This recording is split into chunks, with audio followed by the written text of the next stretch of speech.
Well, hello, everybody, and welcome to our due diligence webinar. This is part 5. Thrilled to have everybody here today. I have a couple of housekeeping notes that I've written down, so I want to make sure I cover those off before we go into the presentation. And thank my esteemed colleague, Sia. Say hello, Sia. She takes care of all the production, and she will filter all the questions that come in. For those of you that have seen a bunch of our videos and educational videos in the past, you'll know these. This is a little bit of a different format than the ones we've done previously on a Zoom call, and that's for a couple of reasons. One is the number of attendees is much larger today, and Zoom has its limitations. Even if you could do a Zoom presentation with, I think, up to 500 people, it gets very confusing and too many people popping in and out of the screen, so it's a little distracting. So we have a pretty heavy group today and think that this format will work better for everybody. So again, thank you for joining us. If you're new to all of this, taking you back a little bit in time, the reason why we do these educational videos is I've been involved in buying and selling businesses for 34 years. I've purchased 14 of my own companies, including one co-investment, and deal sizes from as low as $50,000 when I first started out to a little over $200 million, $208 million actually. And spent a considerable amount of my career assisting business buyers acquire companies. And what has happened over the last couple of years with the advent of, especially of social media, I shouldn't say the advent, the proliferation of social media, is there's just a wealth of garbage information, misinformation, disinformation, inaccurate information, misleading information. And it becomes very frustrating for individuals that are sincerely hoping to change their lives through entrepreneurship and buy a business. And there's a lot of this jargon with ETA and entrepreneurship through acquisition and search funds and all these type of things. And at the end of the day, we're just talking about buying businesses here. So don't want to get overcomplicated, but the challenge is that for anybody who doesn't have a wealth of experience buying businesses is where do you go for good information? Where do you go for accurate information? And how do you avoid misleading information? So I feel at this point in my career, I really feel like it's an obligation of mine to get good information in the hands of people that are seriously interested in buying businesses and help them navigate their way, but also make sure that they're looking through and at good information, accurate information, not misleading. And certainly, if you've spent any time online looking at businesses or looking at the business for sale arena, you're going to come across a ton of individuals that market courses, mastermind groups, boot camps, getaways, communities, and charging thousands and tens of thousands of dollars. And most of them are a complete waste of time and very misleading.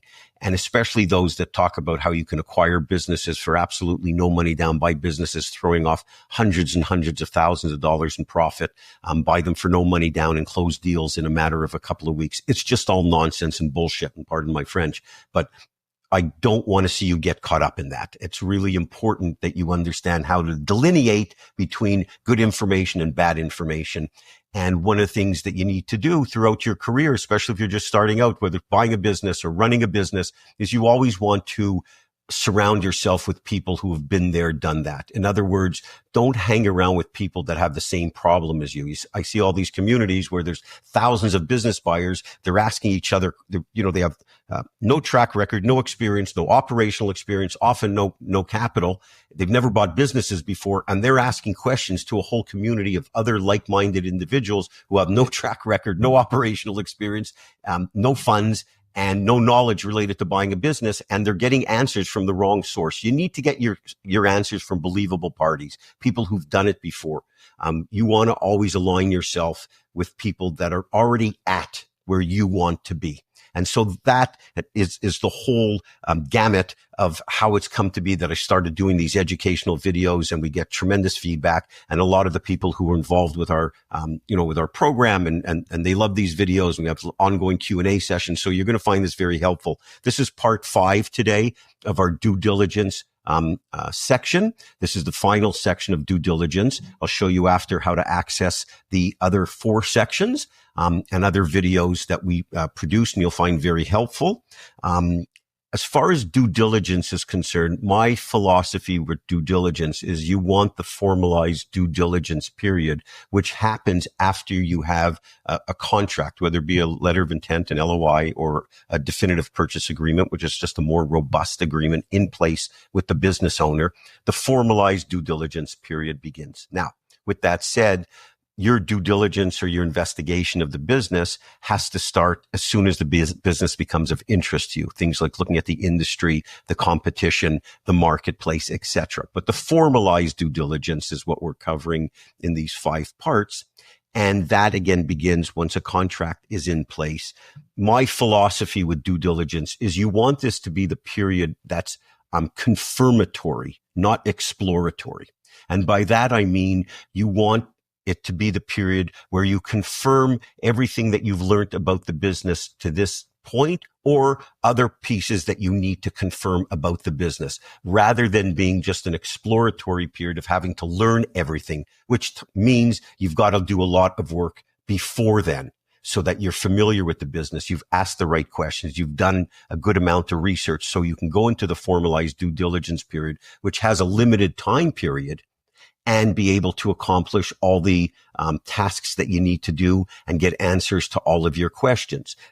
What I find is often buyers will spend an inordinate amount of time on the financials, because the financials are a part of the due diligence, of course. But the financial should be the easiest part because it's math. 1 + 1 always equals 2. It's binary. So you want to be able to go through the financials quickly and effectively. Similarly, you don't want to be spending all your time just on the financials. You've got to get those done. They are or they aren't. That should actually be the easiest part of due diligence. Then there's all the other aspects related to, again, the competition, the market, the industry, the employees, the contracts, legal issues, etc. There's 11 categories, which we cover in additional videos. Today, we're going to talk about evaluating personnel, which is critically important. You want to understand and be familiar with the employees that you're going to inherit as part of the acquisition. On this call, I'm not sure how many people we have on C at this point, because some people join late. So how are we doing with attendee count? We're holding a little over 106. Okay, perfect. I know that we have a number of people that are follow our course, and those are part of it. And a lot of you are new to this. At the end, we're going to have an open Q&A session. And the way we're going to do that is you'll post your questions into I believe it's into the chat part of the course, and then Sia will bring them up or read the questions, and I'm happy to answer them and say as long as you need me to do that. Additionally, we have regular Q&A sessions with our clients every few weeks, and that's an open forum, and you can bring all your deals to the table. It's great networking. People, our clients love it and find it very effective. I'm always on that call, and you can ask any questions that you have for me at that point. One thing about today is not a sales pitch. It's not an infomercial. Yes, we have a program that teaches people how to buy businesses, walks you through the whole process. We have over 100,000 people that have followed our program. We have a terrific success rate, but this is not an infomercial or a sales pitch for our program. I would just want to get you educated, and then you can make your own decisions. Part of our program, by the way, it includes the Q&A that I talked to you about, plus unlimited consulting with me as you go through the process of buying a business. One thing to understand if you're new to buying a business, the statistics in this industry are horrible. 94% of the people who begin the search to buy a business never complete a transaction. And when I provide you with data points, I'm not just picking them out of my rear end. I've been doing this for 34 years. And so when I give you data points, this is based upon information, interaction, and data obtained with hundreds of thousands of prospective business buyers over 3 decades. So that stat that I gave you as far as 94%, it's really depressing. And there's a lot of reasons why that happens, typically because people are not prepared for this process, especially if you have not done this before. This is not like buying a house. It's not like buying a piece of real estate. This is a very significant and comprehensive project that requires a lot of work. It's not difficult, but it's complex. And there's a certain set of steps that you need to follow in a certain order to successfully navigate your way through the entire business buying process to get to a successful outcome. Our materials as example, that's the way we lay it out in modules from the very beginning in 23 steps, taking through each step in the process so that you know everything that you need to know, what to do and how to do it. Interestingly enough, we're very proud of the fact that despite the industry statistics of 94% failure rate, our clients have an 82% successful rate, which means 82% of the clients who purchase our program, use our ongoing consultant, acquire a business in 6 months. This is very doable. This is not rocket science. Anybody could do it. I'm the poster boy for this. I don't have a college degree. I started out on my own, very young, started our first business, then started buying businesses, learning along the way, making plenty of mistakes. You're not going to repeat the mistakes that I made. I made those for you. But this is doable. You don't need to be a genius. You don't need to have a lot of money. This buying businesses is not just for rich people, and it's not just for companies buying other businesses. This is very doable, and it'll change your life. Last thing that I want to point out is make sure you take advantage of using our website, richardparker.com. And maybe, Sia, you could bring that up so I could explain to everybody how to navigate their way through and find some terrific use and resources. And I urge you to look at that once you get through this webinar. So on there, for example, you'll see a lot of links across the top. You want to go into ones, for example, the free educational videos that I referenced earlier. All of the videos, webinars, Q&A sessions that we've done are on that page. There's probably about 20 hours of video broken down into educational parts. And then you'll see a second series where I think the second series is me in a blue suit on the image. Those are our Q&A sessions that we're going to give you access to, that we've had with our own clients. So you'll find those extremely helpful as well. In addition to the educational videos, and again, there's about 20 hours of those covering various steps in the process, and we're always adding new content. You will see a link called podcasts. I've been on, I think it was about like 84 podcasts so far in the last 12 months. Once those are recorded and the post-production is done by the podcast company, these are not our podcasts. I've been asked to be a guest on all these. They upload them. We put them onto our website as well for you. So I think there's probably about 65 of the 84 recent ones that I've done. We just wait on the podcast company. As soon as they get their post-production done, we'll upload it to our website. So you'll see, and you can click, you'll find them very entertaining. It's a whole series of subjects that are covered, related to buying business. Some are related to selling business, leadership, entrepreneurship, etc. It's good listening, if I do say so myself. Then the next link, you'll have free articles. So we have in here, I believe it's about 300 articles on various steps about buying a business. And when you hover over that link, you'll see the various topics. So if you go to one, for example, like valuing a business, there's a multitude of articles related to how you value a business. And from different components, big mistakes people make. What is the number that you're supposed to be multiplying? What is a right multiple, etc. And again, find them very, very helpful. We have actually in our course a Diomo business assessment spreadsheet, which is a proprietary and trademarked valuation tool that has become the industry gold standard. It's included in our program, and you just plug in numbers and it pops out a valuation for you. It's stress tested in 1,004 businesses. So you'll find that very helpful. That's part of the program. But to give you an idea, these articles on valuing a business will give you great insight. And there's ones on choosing a business, seller questions, big issues, financing, etc. And lastly, the link to take a look at is our courses, our main courses, How to Buy a Good Business at a Great Price, which is referred to earlier. For those of you that purchase that, you don't need to purchase the due diligence strategy guide separately. It's included in the course. But you could see on that page, it'll take you through what you'll learn. And below that section, there's all of the modules that are contained in the course. You can click on any of those and read a very detailed listing of everything that's included in the material.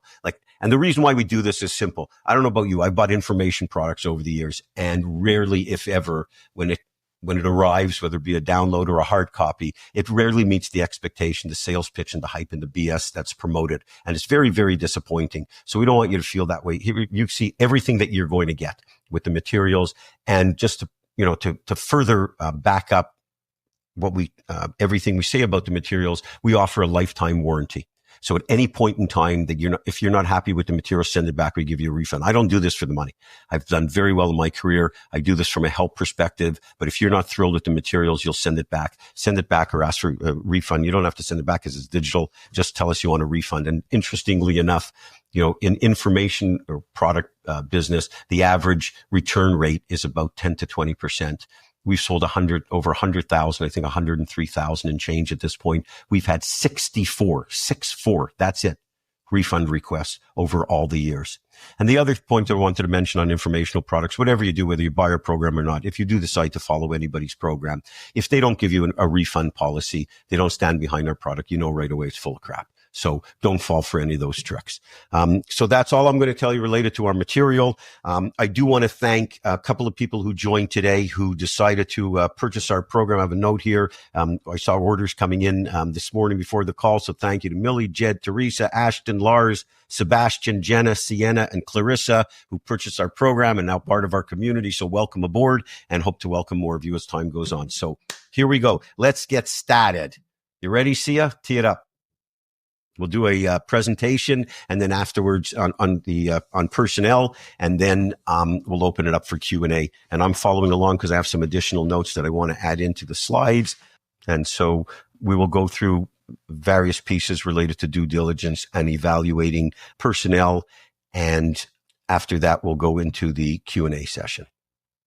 So here we go. We're going to talk about due diligence and evaluating personnel. And we're going to go through all of these various slides. So a couple of things to keep in mind. Evaluating personnel. This is a massive concern for the seller. And you're going to come across a full range of positions from sellers. Some will be happy to let you to speak to their employees early on. Some will happy to let you speak to them during the process or after due diligence. And some will say to you, there's no way you're speaking to anybody.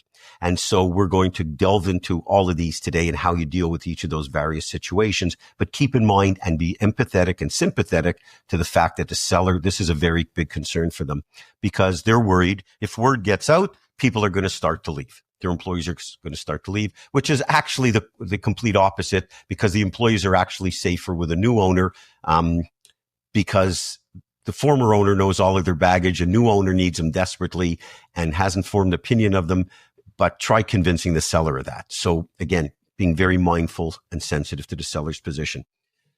Common sense dictates to you who you need to meet or interview before you complete a transaction. If there are key employees to the business, management, specific license holders, or employees with specialty skills, then you must meet them before you close the transaction. In those cases where there are key employees, sometimes meeting with them can be the last contingency of the deal, meaning it's the last obstacle that you need to hurdle during the due diligence process as a contingency. So you go through all the financials, everything else. The seller is you're satisfied. You're telling the seller you're moving forward with the deal. And the last contingency to be removed or condition, another word for contingency, is meeting with the employees. So in those cases, that's a situation where the seller is apprehensive but you have to meet with them. So it would be the last thing that you do. Keep in mind that the seller cannot legally bind them. So if you tell the seller, part of your agreement is that people are going to enter an employment agreement with you, that's not valid unless the employee signs the employment agreement. A seller, anybody, and one individual cannot bind another. And so understand that if there's an employee agreement or anything of that nature, it has to be between you and the employee. The seller can't make the representation on their behalf. You want to listen to the seller's opinion of the seller on each of the employees. But you need to form your own opinion about people because the seller may be very biased. You may have a different take. Sometimes they haven't allowed the employees to thrive. And so they have a negative opinion of the employee where it's really not the case. So it's okay to listen to the seller's view on the employees, but critically important, you want to form your own opinion on people. When you're speaking to the to the employees, you never ever want to disparage the seller. Similarly, we're going to talk about how employees sometimes disparage the owner of the business in talking to buyers, which is kind of crazy. But you keep the conversations with any seller, any employees, when you have them uber professional, and never anything negative about the business or the seller, because rest assured you'll probably get back to them. If the seller asks you, are you planning on getting rid of anybody? Your answer to them is a firm, I'm keeping everyone. Okay. Because if not, you're just going to open up a whole can of worms for no reason. And to all the employees, when you're asked whether or not you're planning any changes, what have you, your answer is no changes, because that's certainly the way you're going into this deal at the beginning. And I'm going to talk to you about how you might have to maneuver around that. But to keep everybody comfortable, confident, the seller not worried about people leaving, the employees not worried about you getting rid of people, those are your answers. I'm keeping everyone, and there are no changes.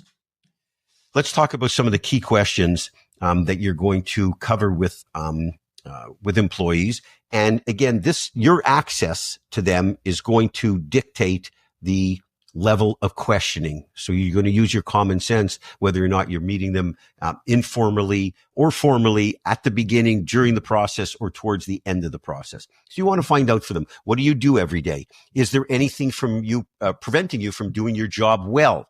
Are there any systems, technology, or anything else available that you feel would make you even better at your job? And these type of questions, don't forget, is when you're meeting with employees, it starts to build a comfort level with the employees, and they start to get the sense from these questions and their answers that you're someone who cares, that you're looking at ways for potentially improving their lives, their work lives, that you're looking for ways to improve the business.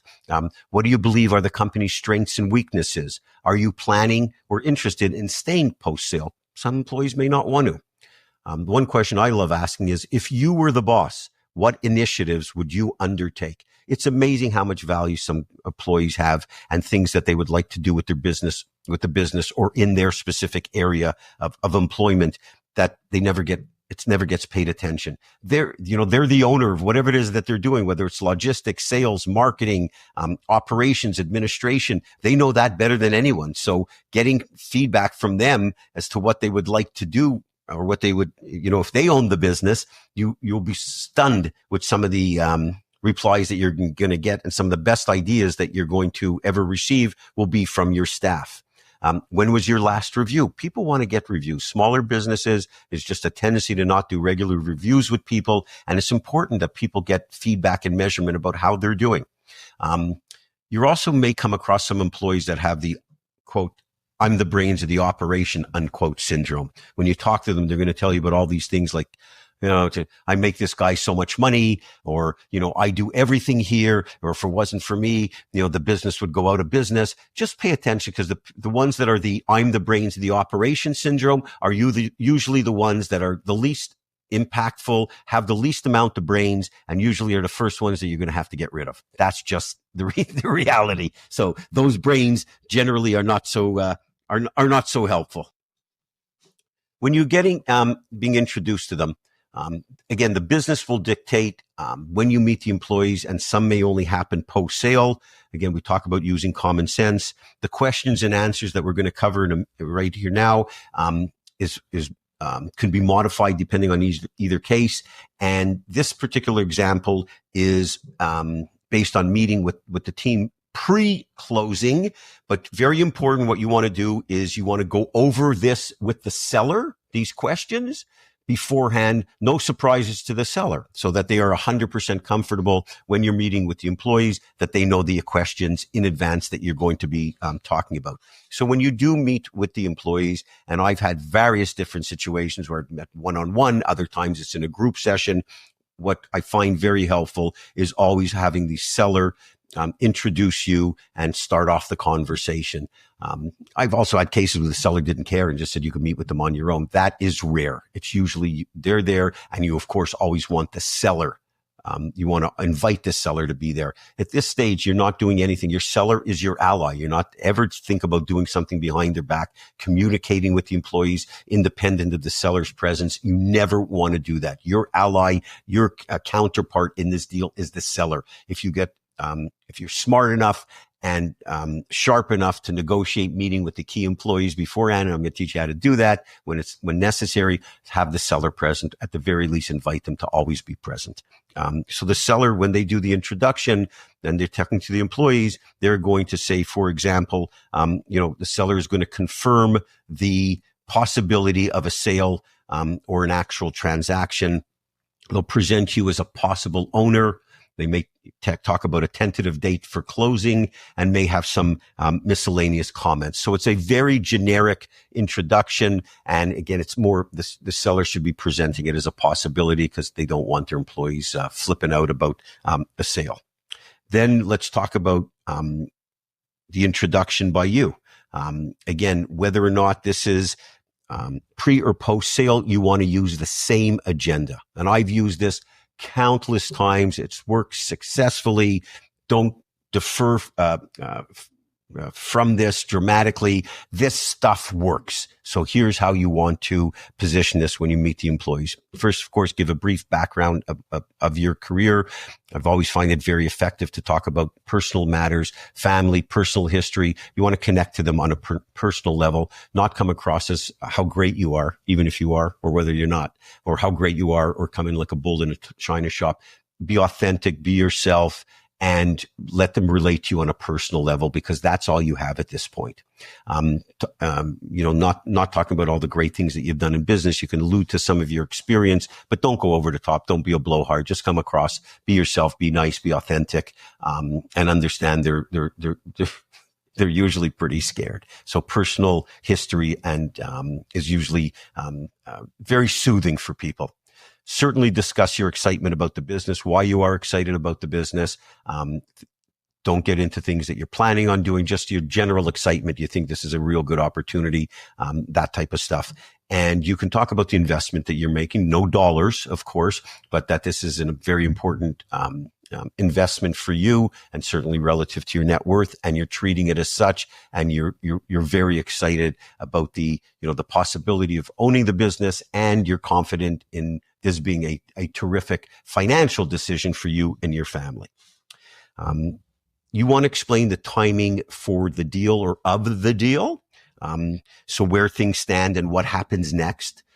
If the deal is not yet closed, which means in scenarios where you're meeting with employees pre-closing, you can explain the due diligence period and what you're doing, what the target completion date is for due diligence, a contract finalization date, and a targeted closing date. And again, we all know that these are moving targets, but it gives them a sense of completion. People don't like open uncertainty or open-ended situations. So compare and contrast this with if you went in there without providing any context to when this deal may get done. They don't know if it's going to happen in a week, a month, or a year. So that just adds a layer of uncertainty. So, cleaning that up for people and making it crystal clear to the best of your ability, because, some of these transactions get pushed off a little bit, nothing crazy, hopefully, but giving us some clarity will be very helpful. So, then I always invite employees to ask questions. And here are some of the typical ones that you're going to get, and the answers that you want to have ready to provide. Top of the list, is my job safe? And here's the answer that you want to provide to them rather. And again, you can, you don't have to memorize these, but get a very good sense of what your answer is going to be, before your meeting. And I would have, you may even want to have some notes to make sure you cover off everything. But the answers that I typically give along these lines are, while I've not had a chance to meet with you individually, Mary Jo, who's the owner, has given me very strong reports on each of you. My intention is not to eliminate one single position. The word position is really important, because by stating position, you are protecting yourself. You are not saying that everybody is guaranteed a job. However, what you are saying is that the position itself, based on the information that you have at this point in time, is going to remain. And next question that you're typically going to get, are you going to relocate the business? Some businesses don't apply to this, but a lot of them do. And the answer is no. In fact, we're working on a plan to keep us here for a long time, which is absolutely the truth, because depending on whether or not you're buying the property or you're leasing the property of the business, you want to have a long-term lease in place or own the building. So there's no intention to relocate it. If there's something where there's an extraordinary situation where the business has to be relocated, then disclose that. Other than that, no, we are not planning to relocate. Are you planning on being an active owner? Absolutely. I enjoy working and I'm looking forward to working on this business. That's your answer. Because what happens is employees will start talking to people outside the business and they'll start hearing things. Well, if they're an absentee owned business, they don't know what's going on, that they'll run the place into the ground, et cetera, et cetera. So let them know that you are absolutely going to be involved in the business and you're very much looking forward to it. Another question that's common that comes up is, what is expected of me? Now, in this section that we're talking about now, when I'm laying out some of the questions that you're going to be asked, these are culled from hundreds of these type of meetings that I've had over the years, or clients of ours have had over the years. So these that we're talking about, you're pretty sure, you could be pretty confident that these are the ones that you're going to get. You may get some way out of left field, but by and large, these are the ones you're going to get. So what is expected of me? Well, hard work, commitment to the business, and a willingness to try new things. Pretty straightforward. And again, the answers are based on wanting people to feel very positive about you coming in as the new owner. Next thing that typically employees are concerned about, are any of my benefits going to be affected? Are they going to go down? No, absolutely not. And again, when you buy a business, when we talk about the transition and then the section on in our course on post-purchase priorities, when you buy a business, for the most part, you probably know nothing about the guts of that business. You can't start making big changes. You have to first learn the business. You have to get the guts of the business in your belly and understand it. So when you go in, one of the biggest mistakes that business buyers make and leads to terrible outcomes and oftentimes failure is they go in charging, guns a-blazing, think they're going to do all these great things to the business to improve it or change it. And you know what? They know nothing about the business. They don't know enough about the business. And most of the time, those plans go awry. So you have to go in with a philosophy when you acquire a business of have a meaningful transition with the owner potentially involved. And so changes, unless there's something, drastic that has to be done that you've recognized at the beginning, there's no changes. So your answer is absolutely not. Because this is not only the answer, it's the strategy that you want to employ. You got to learn that business first. When will we know for sure if the business is sold? Hopefully we're going to learn within X number of days. And this is dictated by where you are in the process. And you're going to give them your best guess to be able when the deal is going to get to the finish line.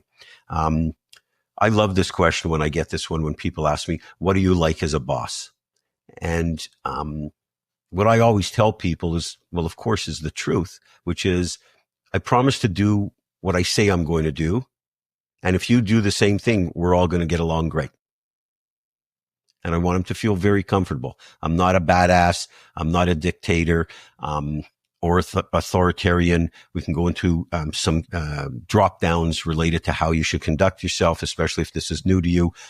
But you just want to be able to tell them that you're cut and dry, you're blunt, but I promise that I'm going to do what I say I'm going to do. And why this is important is because you just asked a bunch of questions related to, is their job safe? Are the benefits changing? Are they relocating the business? Are you planning any changes? And you've answered those clearly and concisely. And so it's very important to back that up, that you are a truthful person and you're going to do what you say you're going to do. Because for the most part, that's what people want. We can get into some of the pieces related to taking care of employees and how you do that. But, at the top of the list, that's what employees want to know. Next thing is, what are your goals for the business? And what I always like to tell people is my goal is to take a good business. This is a good business. I like this business. My goal is to take this good business and make it into a great business. So these are typically the questions that you're going to ask before we get into the Q&A. And again, you may get some sidebar questions, ones that are difficult, ones that you're not prepared for, whatever the case may be, some that'll shock you.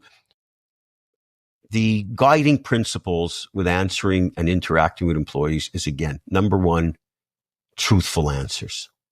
Number two, be empathetic and sensitive to their situation. They're scared about their job.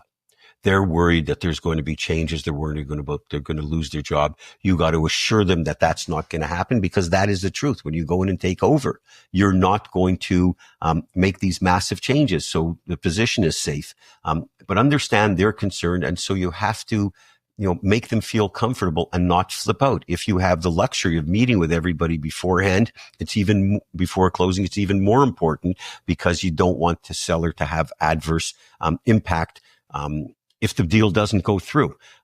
And so again, be truthful, be empathetic, be sensitive, and let them feel comfortable that you're coming in there with no major changes. And ultimately, what I want people to leave when I have one of these employee meetings, a general employee meeting, whether it's during the pre-closing or afterwards, I want people to leave there and only say one simple thing to themselves, that when they talk amongst themselves after, is I want them to say, he sounds like a good guy. Because they can't really judge me on anything else. They don't know if I'm smart. They don't know if I'm dumb. I just want them to get the sense that, I'm a good guy, because that's, they'll feel comfortable with that.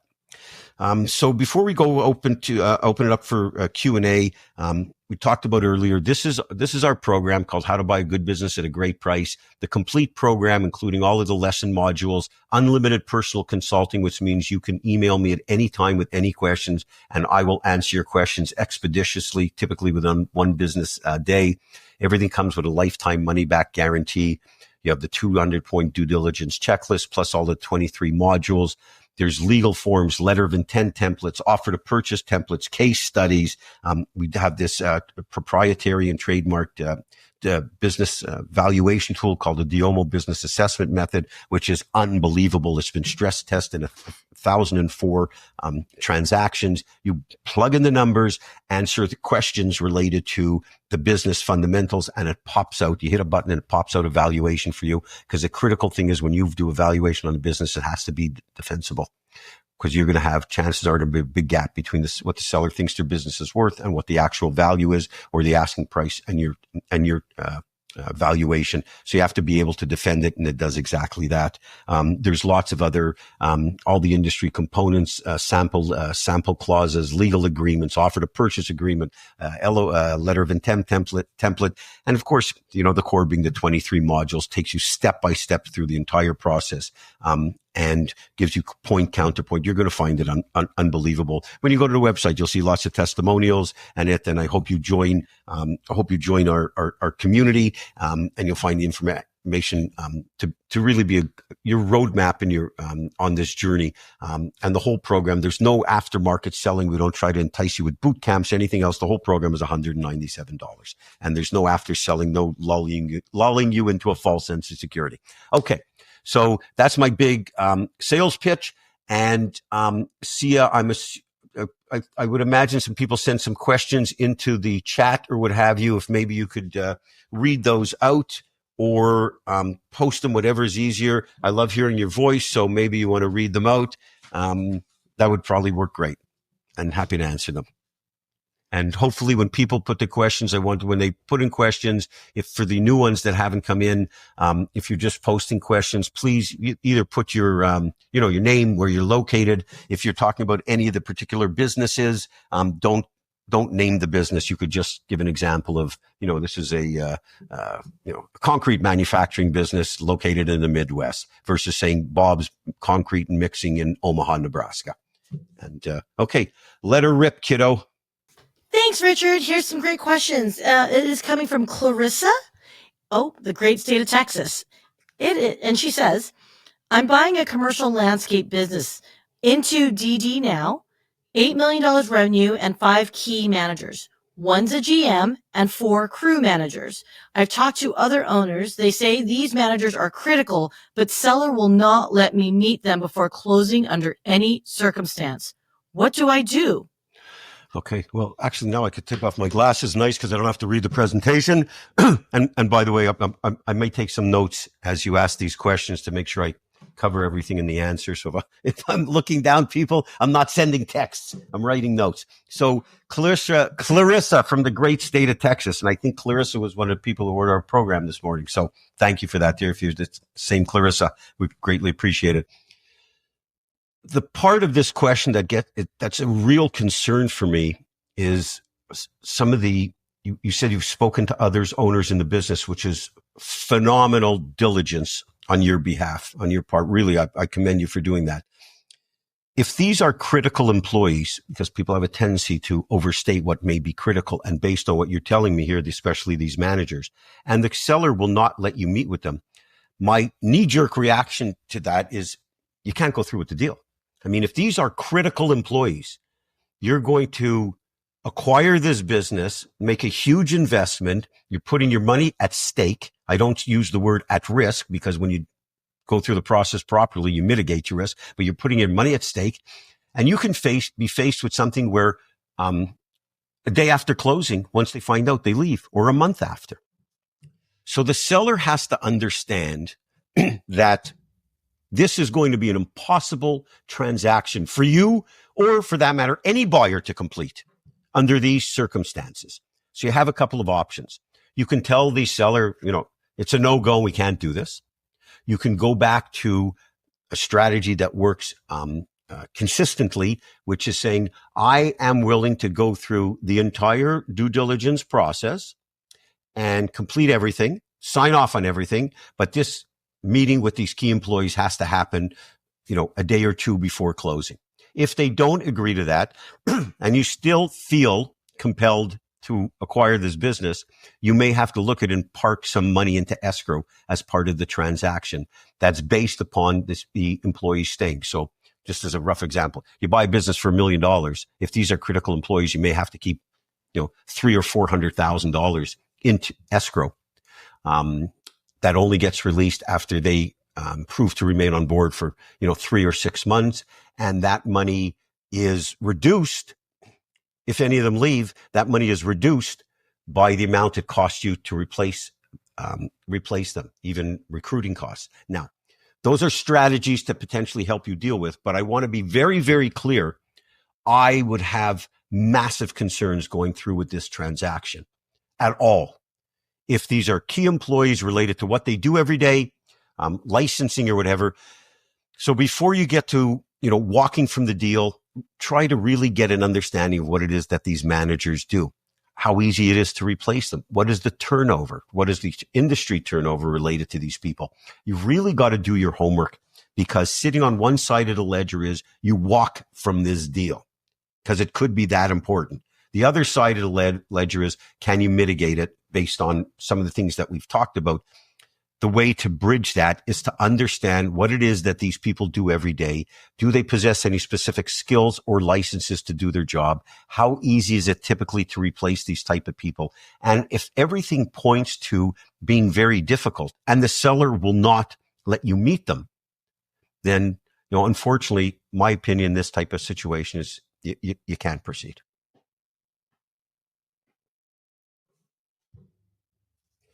100%. It makes no sense. I understand their insecurity, but I mean, they've got to understand. And you know what? Sometimes, Clarissa, is, when you walk from this deal, they'll have the same situation with every other buyer. So sometimes you say, listen, I can't just get this deal done.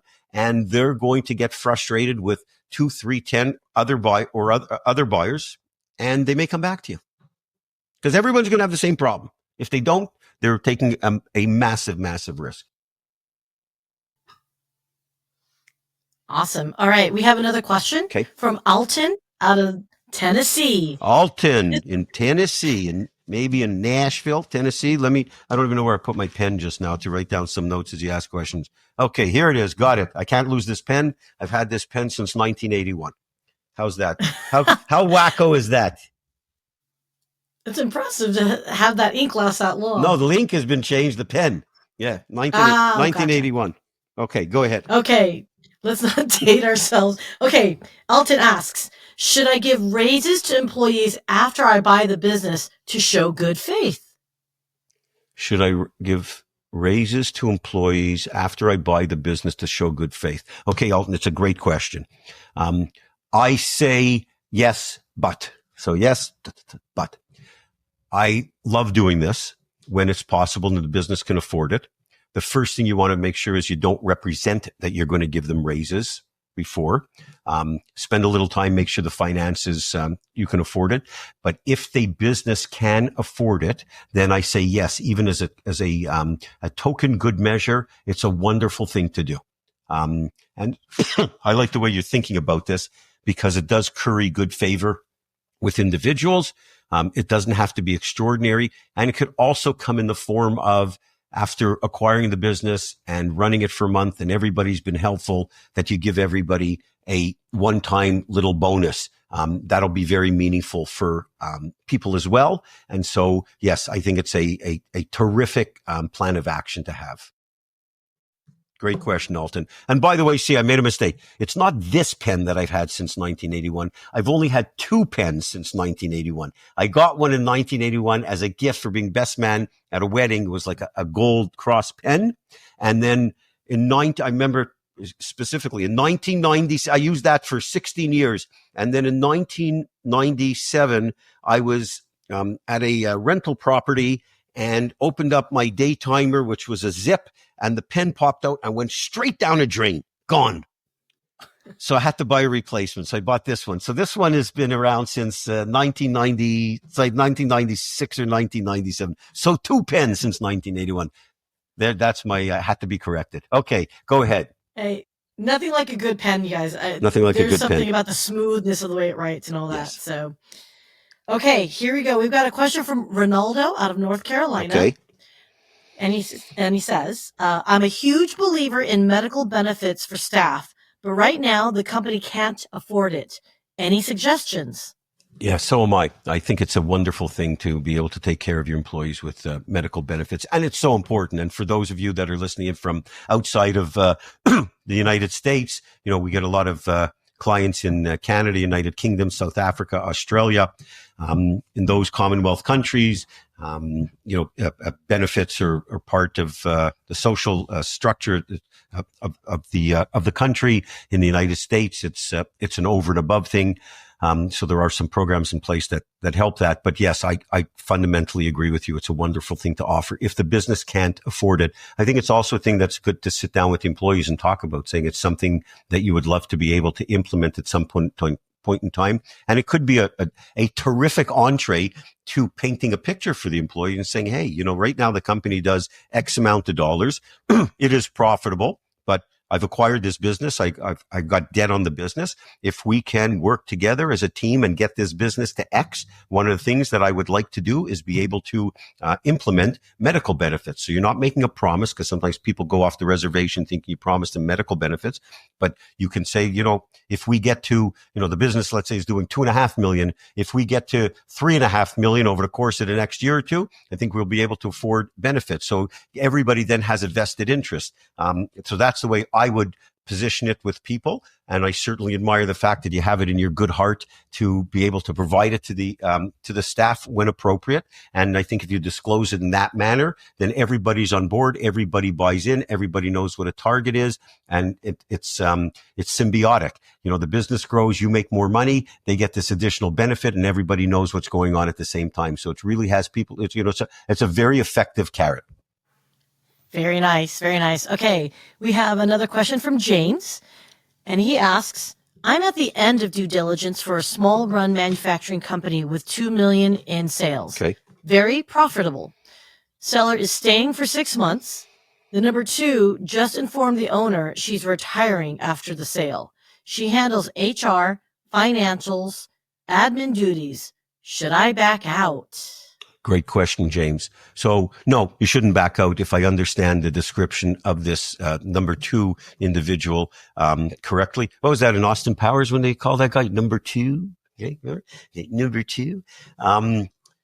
If your assessment is correct as far as the functions that this individual performs, as far as I think you said that she does financials, admin, and admin duties, right? Was that in the question? That was the description, Sia? Okay. In those cases, those are generally very replaceable functions.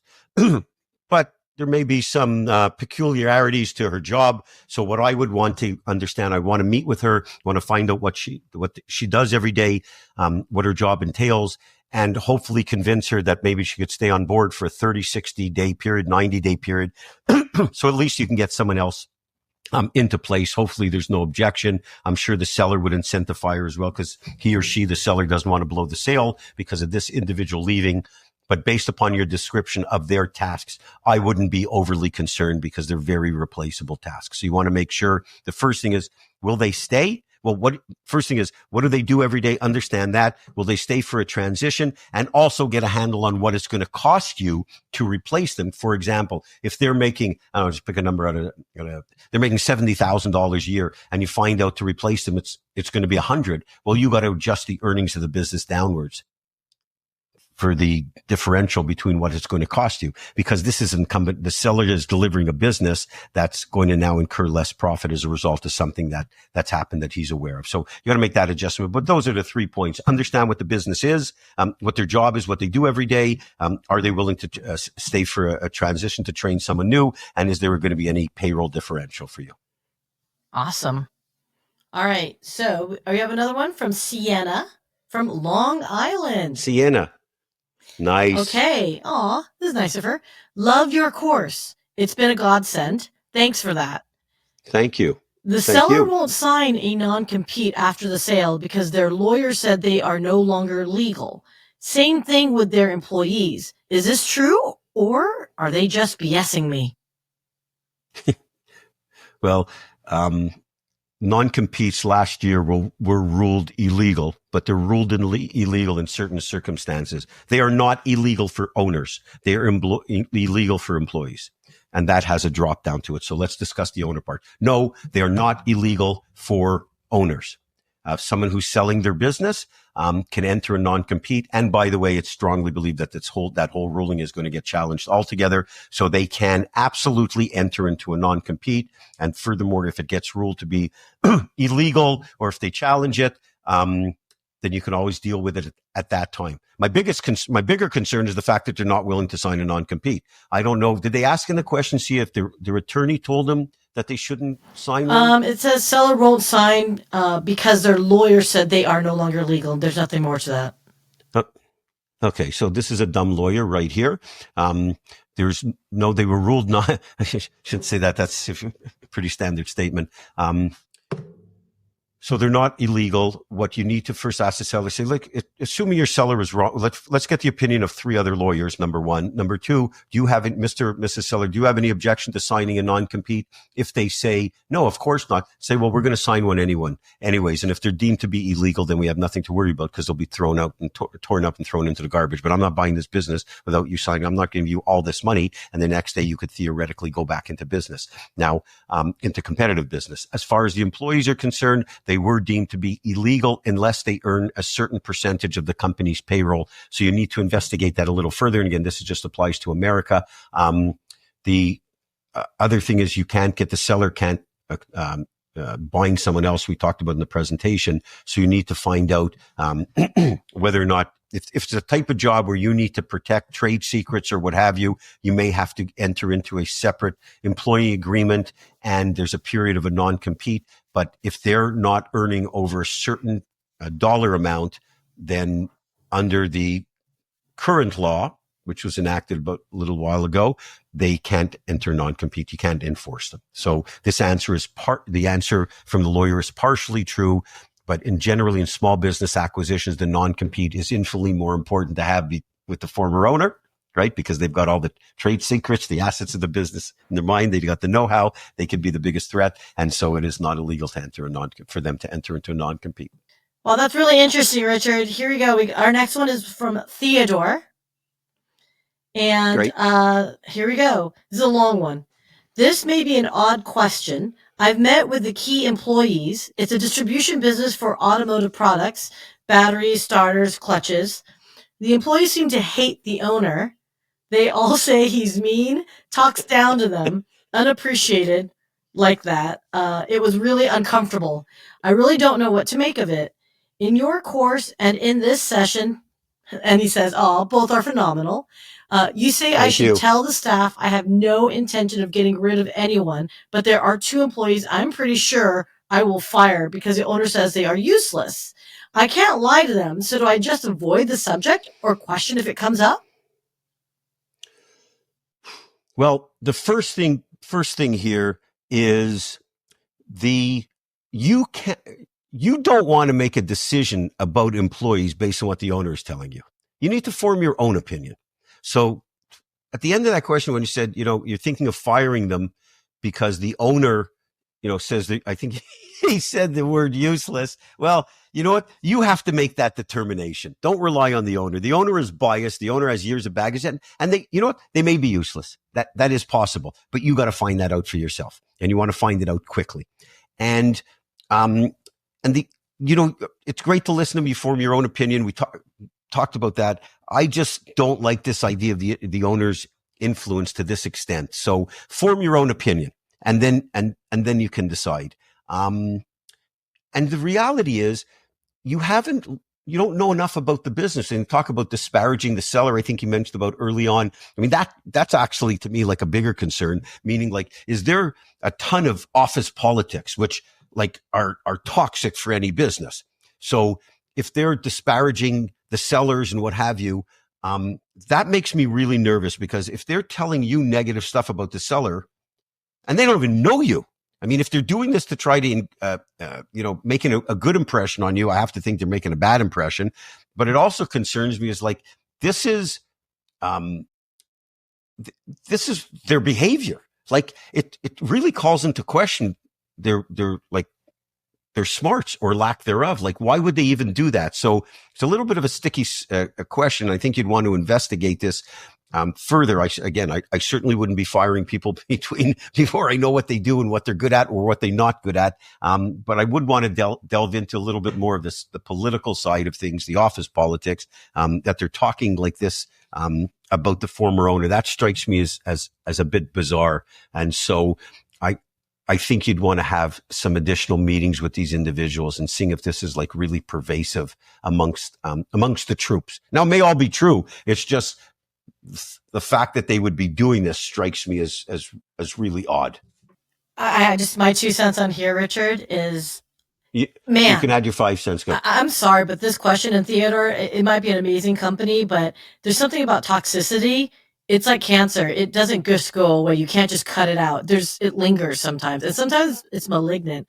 So I don't know. Right. I get nervous. I mean, so Richard, my question to you is, at what point in your due diligence do you identify toxicity? Is it something quickly? Do you go with your gut? Like, is there something you recommend people do to look at that? Yeah, I mean, you want to meet. Of course, that's why meeting with the employees is so critical, because those are the type of things that you extract from those conversations, and seeing how people interact. Now, it also depends on the number of employees, how often, whether they're not, they're people in the office or they're people who are out in the field. Certainly, if there's any sense of that is, I agree with you 100%. I think you used toxic. You used a better word, calling it cancerous, and oftentimes it is malignant. And it's just dangerous. It really kills good companies. And so that's why it's, this question and your comments, I mean, are so pertinent related to the subject matter, which is, getting in front of these employees pre-close, and certainly to key employees, because that's where you're going to be able to get this information and get that sense from these conversations. You can't guess. You have to get, have interaction with the employees to understand what may be the culture. And you could also very often get a sense of the culture from the owner. If they're very, if they talk negatively about the employees, and it's stunning how many do. If they downplay their roles or their significance, or feel that the business is all the owner's doing, they don't, they don't let people grow in their roles. You can get a sense that there's probably going to be a pretty disgruntled employee base. Not always the case by any means, but you're only going to be able to get that by interacting with the employees. And sometimes, they could be very disgruntled because the seller has has fostered that environment, and you can easily change it. People don't want to leave their jobs. People don't want to quit their jobs. That stuff is too hard. They want to have a meaningful work experience, get paid, and and that's sort of good enough. And oftentimes, they end up staying in jobs just because they don't have any choice. So you'll be able to find out what that looks like by having these interactions. And I'll tell people, like, as a drop down to that, office politics, you got to kill them. You got to kill it. Okay. Kill it dead. Okay. Because that kills companies. So if you find it going on in the company that you acquire, you have to put an end to it. Whether someone individually is responsible, whatever the case, you've got to put an end to it. It will eat a company up from the inside out. Thank you. Thanks for letting me add on to that. Thanks. Oh, no. Great. I love it. All right. Okay. We've got someone from Barbara. And she asks, this is all new to me, and I'm scared as heck for not knowing how to deal with employees. Any of your classic Richard Golden rules like you have in the guide to help me out here? Thank you. Okay. Well, thanks, Barbara. So let's talk about that a little bit. Most people who acquire businesses, it's the first time that they've owned the business. So the ownership role, leadership, is new to them, and you could read as many books as you want, but nothing replaces getting in there. And so I find if you look at this from a practical standpoint, what does good leadership look like? And to me, good leadership looks like doing what you say you're going to do. Be kind and empathetic to the employees. You can be tough, but be kind and empathetic. Never single out somebody in front of a group. Understand, the employees' roles and their goals and their aspirations. Talk to them, keep people involved. What I find is the greatest way to be a good boss, as long as you have the right team in place, is to empower the employees to do their job. Don't stand over them and be a micromanager. Hire the right people, let them do their job, and you will find that your leadership skills will flourish by default by them doing a really good job. So, again, to recap, be kind, be empathetic, treat people the way you want to be treated, be respectful to people, empower employees is really a huge, huge part of it. I know from my own businesses, when I started out, I was very insecure, had a big ego, and it was probably because I was a very young business owner and I had this feeling that, important of being right, which evolved over time. I mean, that's long gone history and learned very well. And sometimes the hard way, it's much more important to do right or get it right than being right. But as soon as my insecurities of being a young business owner, once I got through that and recognized, and what happened was, like, it polluted my businesses because, I was always afraid of having people around me that were going to outsmart me. And it's not that hard to do because I'm not the smartest guy in the room.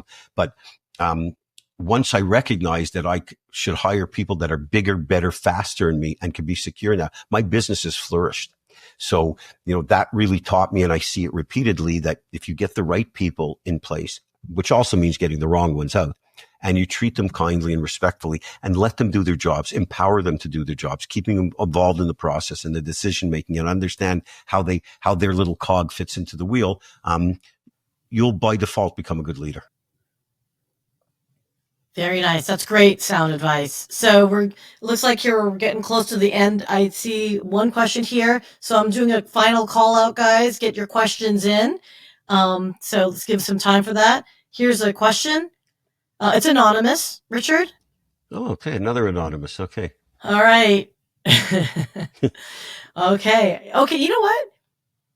I'm going to say it's from Sia too. Okay. This is from Sia, like you, Sia. Okay. Sia too. Okay. Okay. Well, Sia, what this is all about. Let her rip. All right.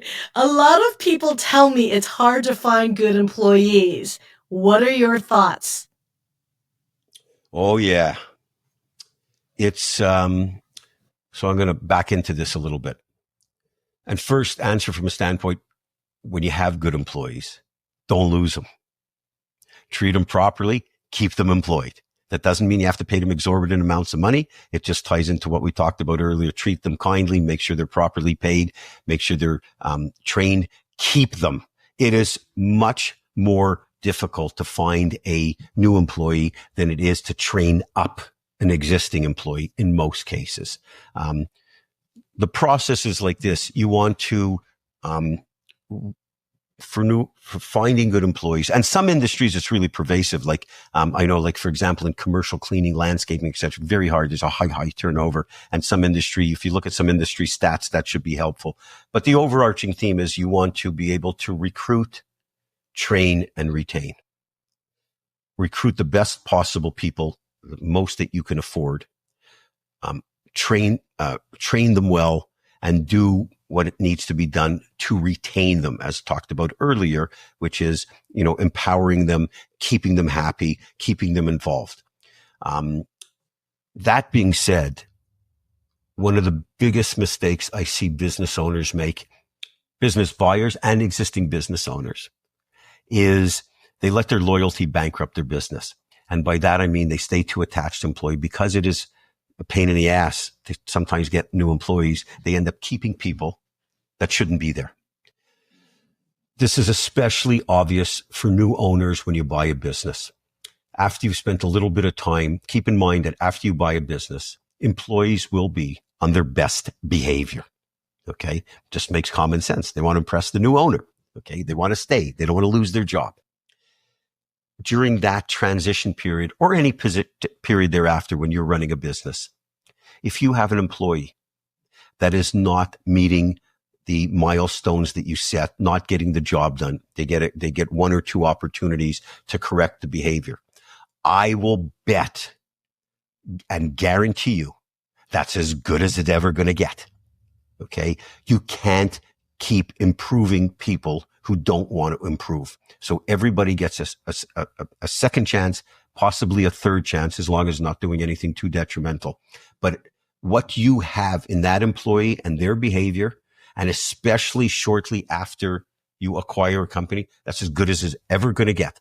So if that good enough is not good enough, and I don't believe that good enough is ever good enough, you got to get rid of them. One of the fundamental, I'm going to give you a great book to read on this subject, everybody. And I got this book actually because I saw it on a bookstore shelf, and it was similar to the title of the course that I wrote. It was called From Good to Great. Many of you are familiar with it. It's written by Jim Collins. You should pick that book up. It's terrific. One of the things they're talking about is getting the right people on the bus and the wrong people off the bus. So, I apologize. I think it was Barbara who asked that question. Was it Barbara who asked that question? I think so. That was anonymous. Oh, anonymous. I apologize for Me, the long-winded question. No, that was anonymous. It was anonymous. What did he say in that movie? What was his name? Rob Schneider, Hip Hop Anonymous. Okay, I forget what the movie was. It was very comical. But the point being, yes, it's hard to get good employees. You want to take care of the really good ones. You want to recruit them, train them, and retain them. If they're not right ones, you got to get rid of them. It's an ongoing effort. If it's a situation that's pervasive in the industry that you're looking at, and some are, then be aware of it and find out from other business owners who may be doing it more successfully what has to be done. Because your business ultimately at the end of the day is just the people that you've got. So you've got to have the best possible people that you can afford. And when I talked about earlier, don't let your loyalty bankrupt the business. If they're not the right people, you got to get rid of them. You know what? You're doing your business a favor, and you're doing them a favor, because if they're not the right people, they're never going to grow in the business. So it hurts for a second, but you got to get rid of them. Oof. It's true. It's like a Band-Aid. Sometimes you do have to rip it. No, most of the time you just got to rip it off. Yeah, it's just, and you're really doing everybody a favor. I mean, especially the employee, because if they're not going to be able to flourish within your company, why should you hold them back? And you're penalizing yourself and your business and the other employees as well. So, you want to get the well-oiled machine of the best possible people, bigger, better, brighter, faster than you. And all those things collectively in the aggregate help you build a great business. Awesome. Well, thank you. All right. It looks like we've got one last one here. It's Rich. He says, "Hey, Rich, it's Rob. We spoke earlier this week. Once I take over, how long should I give problem employees, if there are any, to change behavior or improve?" And he adds here, "Thank you, Richard. These calls in your program are priceless." You have nice people, this group. Yeah, we only deal with nice people. Yeah, we do. We have wonderful clients. And it's nice. It's been such gratifying, rewarding work. We have nice clients. They're appreciative. We're really blessed. It's nice. Thank you. And I'm glad you acknowledged that. And Rob, yes, I know we spoke this week and thank you for your question. I think a good part of your question answered it in the previous question. I don't allow a whole lot of time. Personally, I think if you recognize it based on a sound decision, not a biased opinion based on seller's input or one particular incident, I think you go back to what I talked about earlier. The employees that you inherit as part of the acquisition, their behavior is going to be at its best almost always shortly after the acquisition. If you determine shortly afterwards they're not the right people, right person, you got to get rid of them. I mean, new owners, new business people sometimes find that difficult. I get it. But you're really doing yourself, the business and the individual a disservice. If they're not the right person, carve them out, get rid of them. I don't mean to sound cruel. I'm a blunt individual, but I'm certainly not heartless.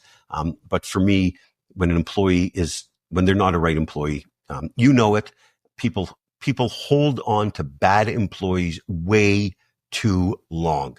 Get used to making decisions. That's what a business owner does. That's what an entrepreneur does. If it's the wrong person or any decision you have to make in your business, you gather good information so that you can make a decision.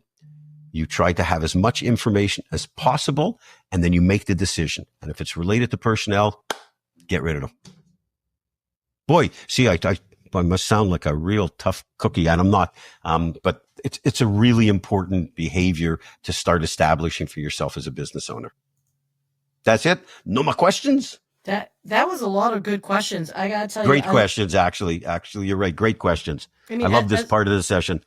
Yeah, thank you so much. I, as a business owner, I have challenges as well, and these are some really great questions that if I want to sell my business, I really do I have to have some ducks in a row.